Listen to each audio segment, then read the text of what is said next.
Welcome back. Today we're going to do something new. This is my 2022 Ural Gear Up.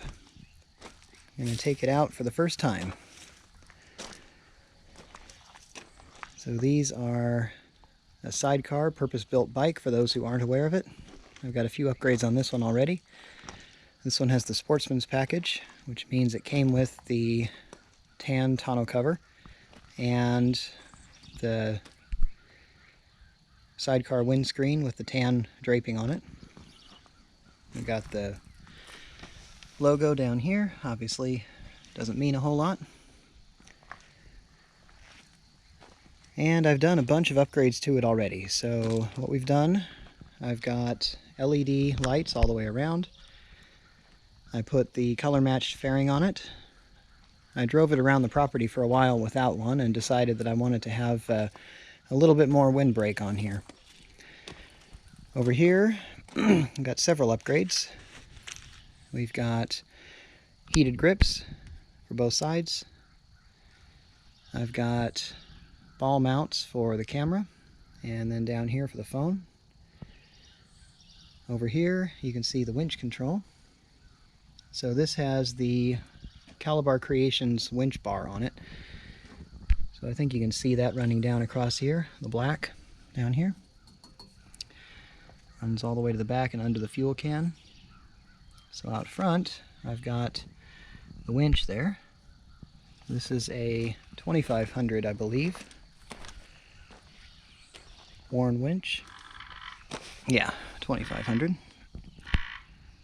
So the wiring was a little bit involved, but otherwise it wasn't too bad. The Gear Up comes stock with the front bumper and these side clearance, side driving lights on it. I will be adding some more lighting to this at some point. I've also added skid plates. Let's see if you can see this down here.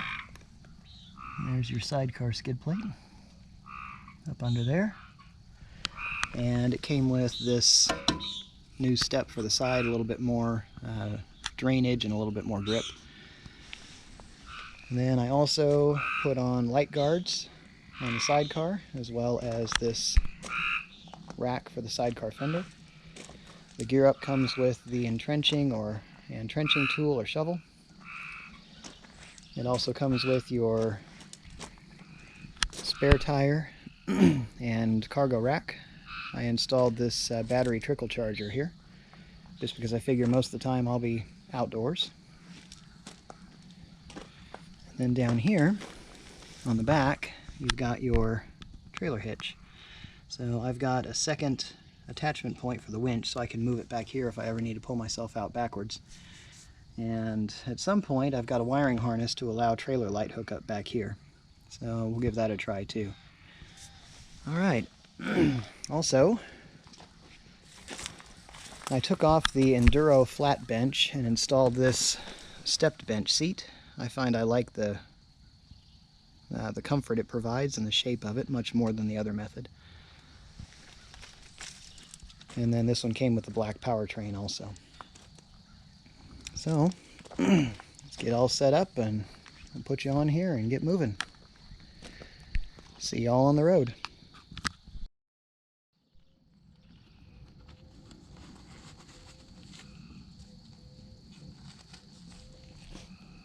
All right, here we go.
Well, our maiden voyage is behind her. Did great. Although I have to admit, this is different than any motorcycle, that's for sure. So, the deal with these, the sidecar obviously makes it handle differently. It tends to drag when you're accelerating, and I may need to adjust the dampener, because from what I noticed, I had to maintain a continuous leftward pull on the bars in order to keep it moving straight ahead. So maybe that's just the way it's going to play out. This is my first time with one of these, so I really don't know. But we'll keep working on it and get used to it, but it definitely handles interesting. I've heard people comment that Urals kind of drive you there. Well, I've driven another vehicle that has that same tendency, and that's this one right here. So the deal with Jeeps, especially old ones, is they kind of move as they want. So it's not uncommon for them to kind of track a little bit side to side or sway a little bit as you're moving. To be completely honest, I kind of figured this would be true when I heard that said about the Urals, but it definitely has proven to be with just one trip. But I would say this handles very much like a Jeep does, at least an old Jeep. So if you combine motorcycle with a little bit of a side drag and old 1970s or 80s Jeeps, you've got something here. So anyway, nice first trip. I'll probably plan on taking you along on some others when I actually go do some exploring. There's some old bridges and old towns and other things out here in the backcountry to take a look at. Now, unfortunately, I don't have a lot of off-road type capability here, but I'm sure this will see plenty of use, and I'll bring you along. So until then, I'll see you over the next horizon.